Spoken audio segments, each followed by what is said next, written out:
The NBA is one of the most unpredictable leagues ever. And we just got breaking news as of right now, but I'm going to get to that later. So, please remember to drop a like on this video and subscribe for more NBA content. This is my free agency or first couple hours of free agency kind of breakdown.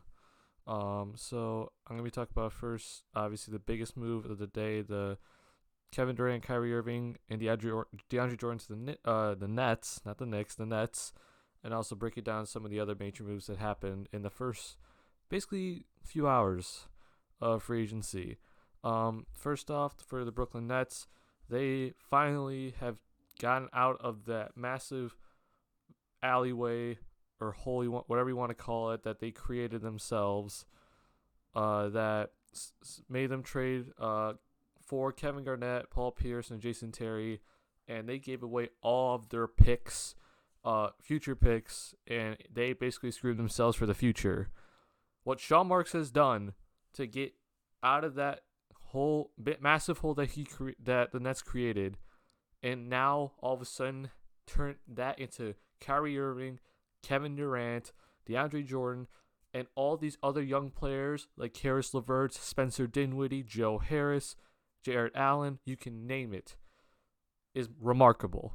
Sean Marks has done a fantastic job, and the Nets are officially, in 2 years, not this upcoming year, but in 2 years, title contenders. I cannot believe what the Brooklyn Nets have done. I am absolutely shocked at how quickly it just went. Kyrie Irving looked like he was staying with the Celtics. KD's going to stay with the Warriors. So, boom, they're both on the Brooklyn Nets with DeAndre Jordan coming along, and they all get to play with each other.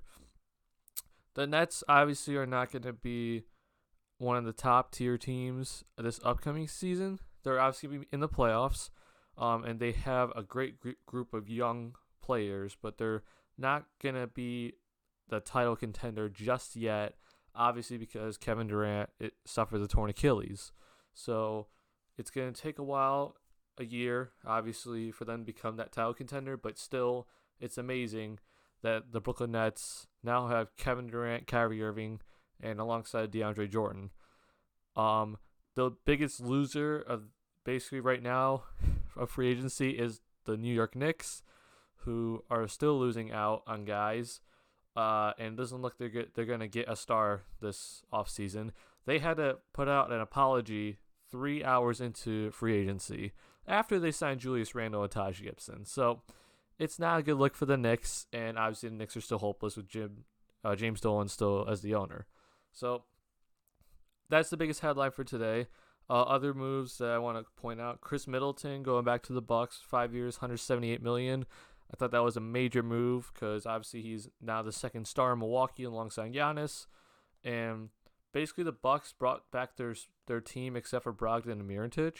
So I think the Bucks are still going to be a title contender and definitely a top powerhouse in the East. The Magic, I'm a little kind of concerned with some of the moves they've made, especially talking with David.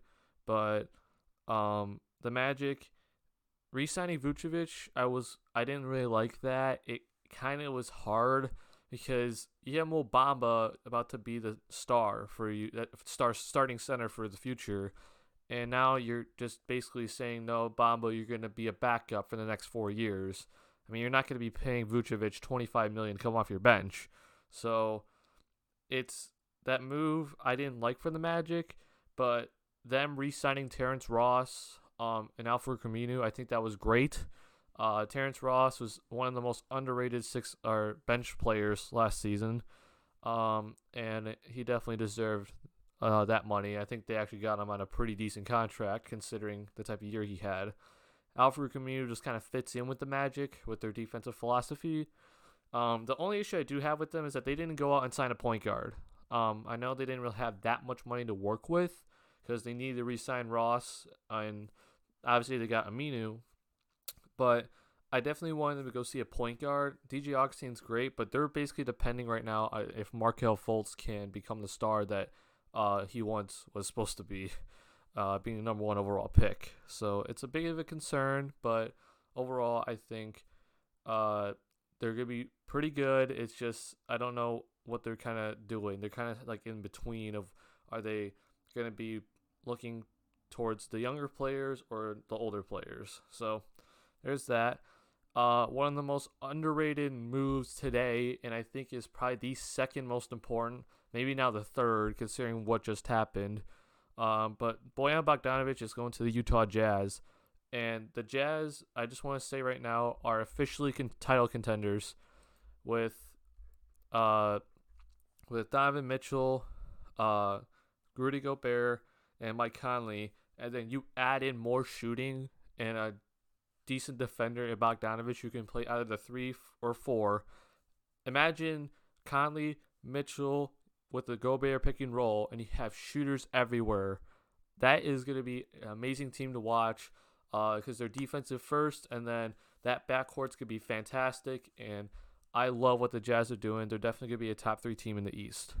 But that Bogdanovic signing was probably one of the biggest signings ever in Utah Jazz's history.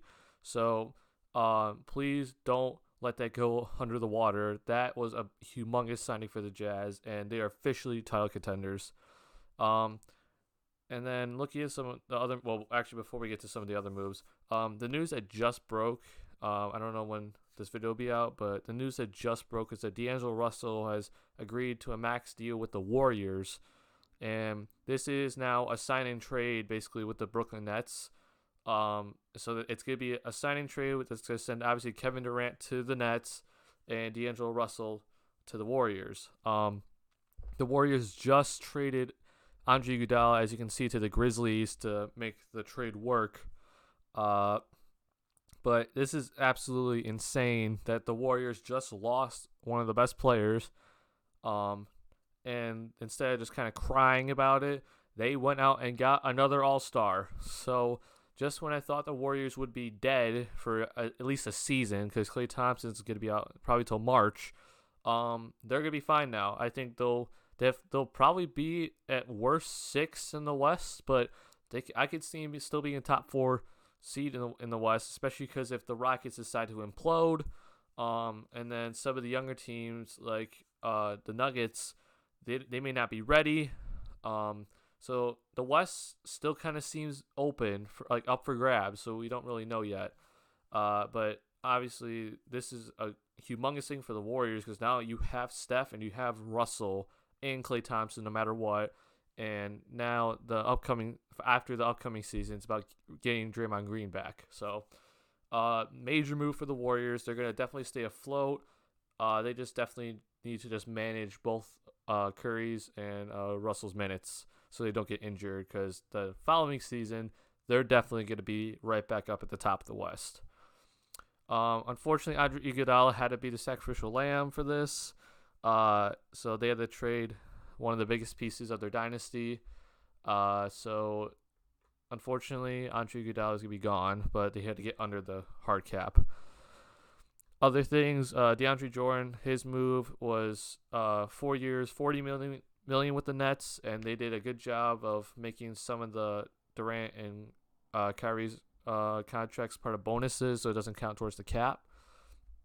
Other major move that I thought can't go under the radar is the Al Horford deal with the 76ers.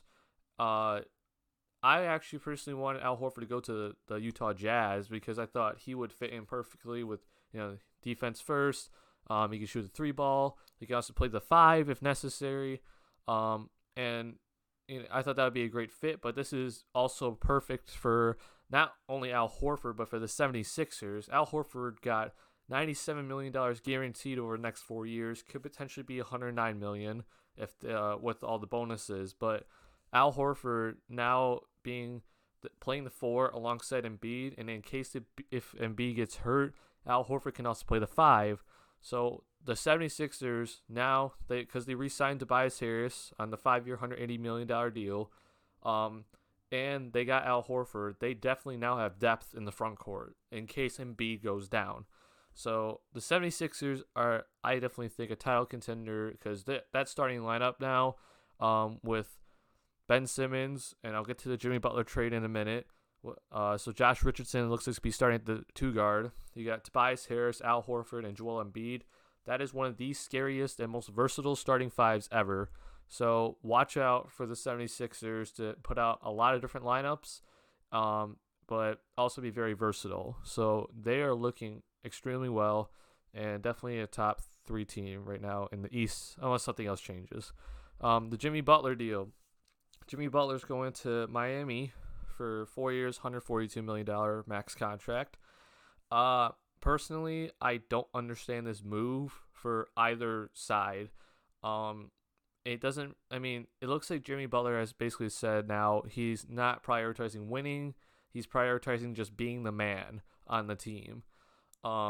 Miami just won't ever decide to tank or just rebuild in general, which props to them. I give them credit for that. But I think right now this is the time for Miami to actually like rebuild, but they're just not.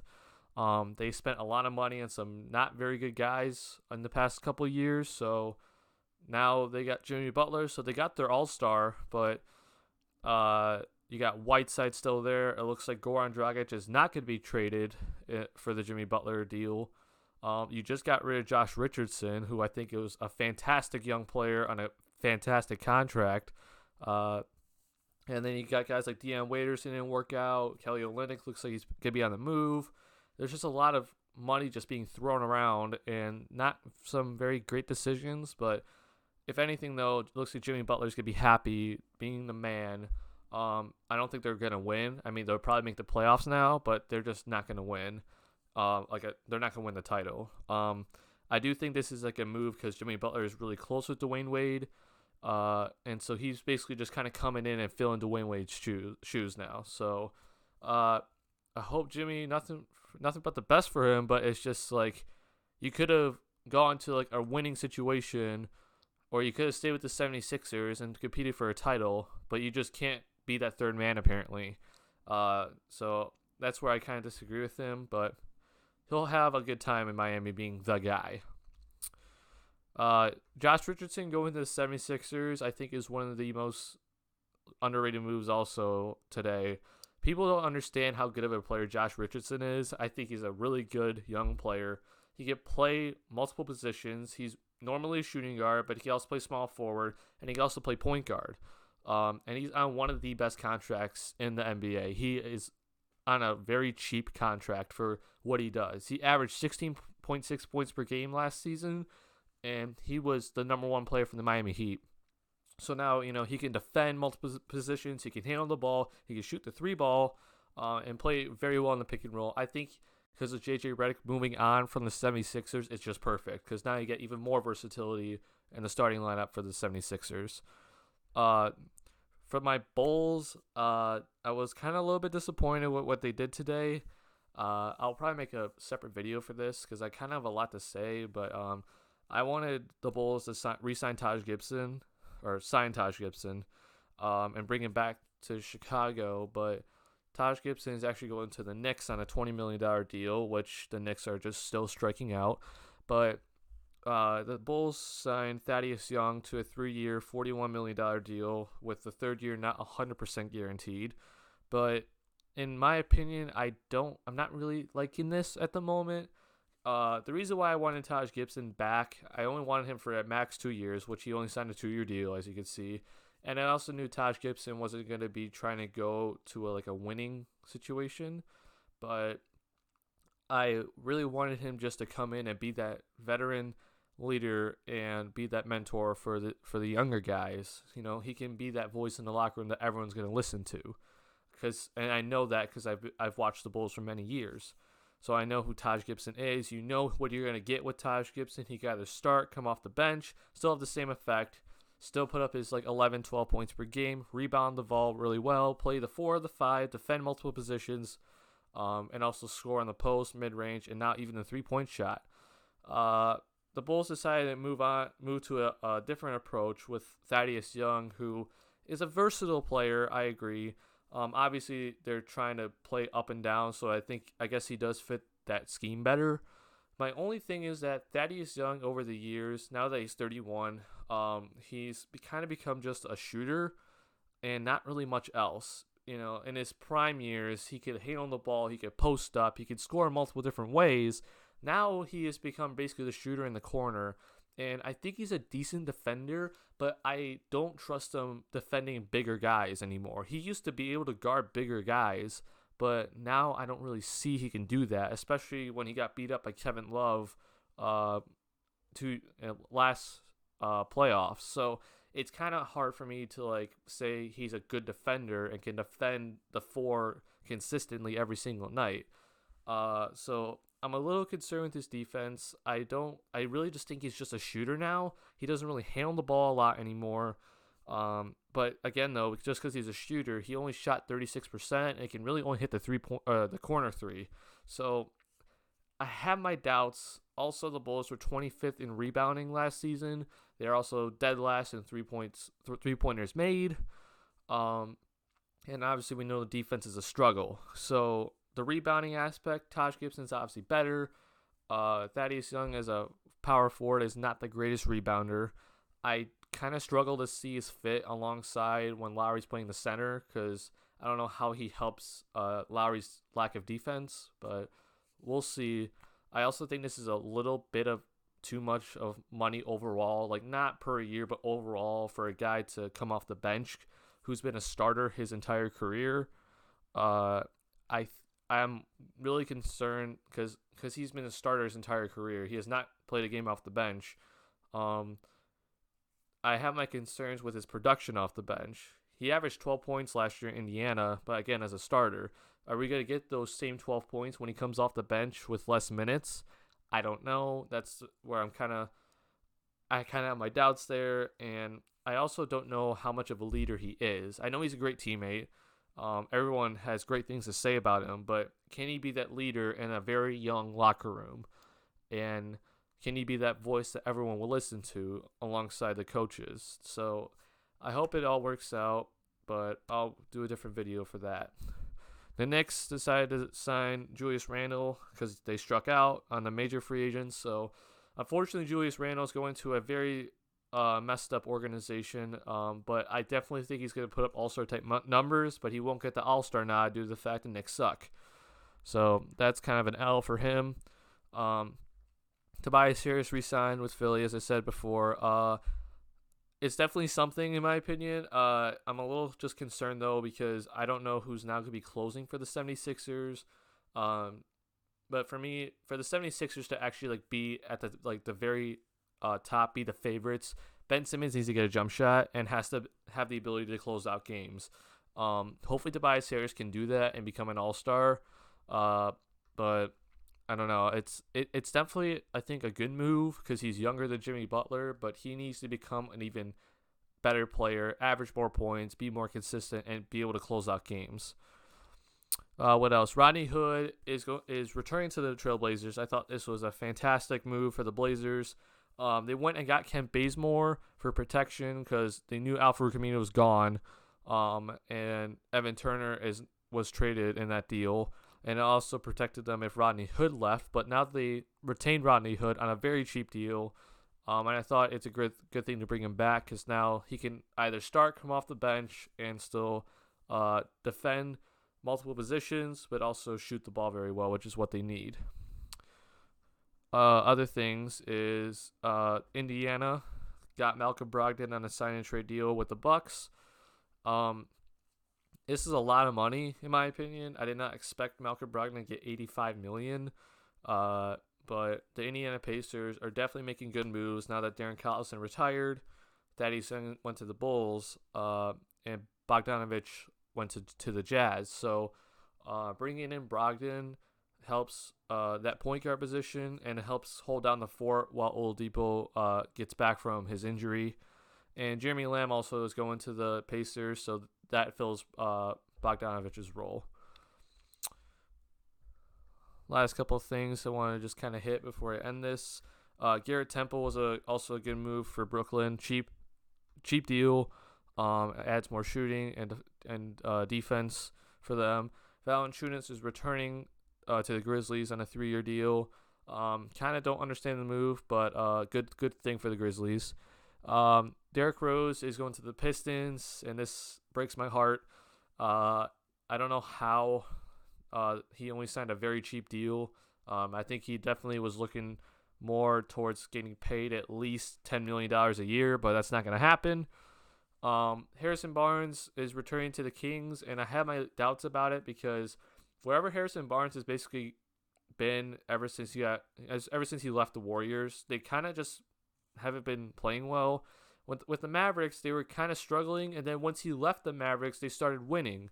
With the Kings, when he wasn't there, they were doing very well. Once he got there, they started losing. So he was almost like a curse, but it's kind of hard for me to like agree with this. But I mean, he is a younger player, can play in the Kings offense very well. So he got paid again.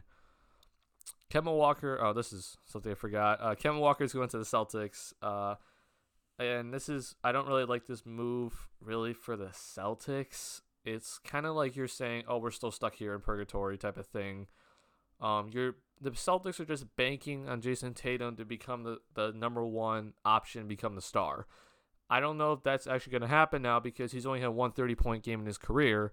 So it's kind of tough for me to gauge where they're going to go. I thought maybe they should have kind of just stripped it all down, let Tatum and Brown kind of be the guys they build around and have those guys at least, be playing a lot of the minutes, start building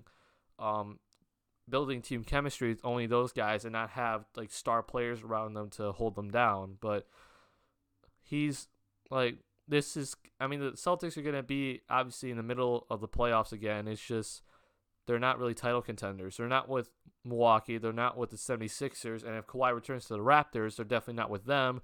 Come 2 years later when Durant returns, then they're definitely not with the Brooklyn Nets. So, again, they're kind of stuck there in purgatory, in my opinion. J.J. Redick to the New Orleans Pelicans adds just veteran leadership, great shooter, perfect for them. And what else was there? There was one more thing. Hopefully, Ed Davis went to the Jazz. That's a perfect signing. The Nerlens Noel situation with OKC was kind of odd. I hope he returns to OKC. OKC also got Mike Muscala. They added more shooting, which is great. They need to add another shooter though. And most recent news from Woj is that Bobby Portis is going to the Knicks. So the Knicks yet again struck out. Yeah, so this all has only happened in the first 6-ish hours of free agency.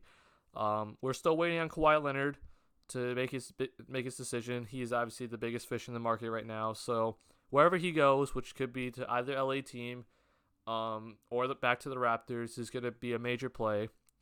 And I hope, in my opinion, I hope he goes to the Clippers. I don't want him on the Lakers. That would be a very terrible move.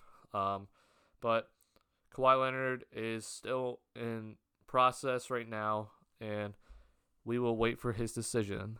So 6 hours of free agency done. We got a lot more free agency coming up.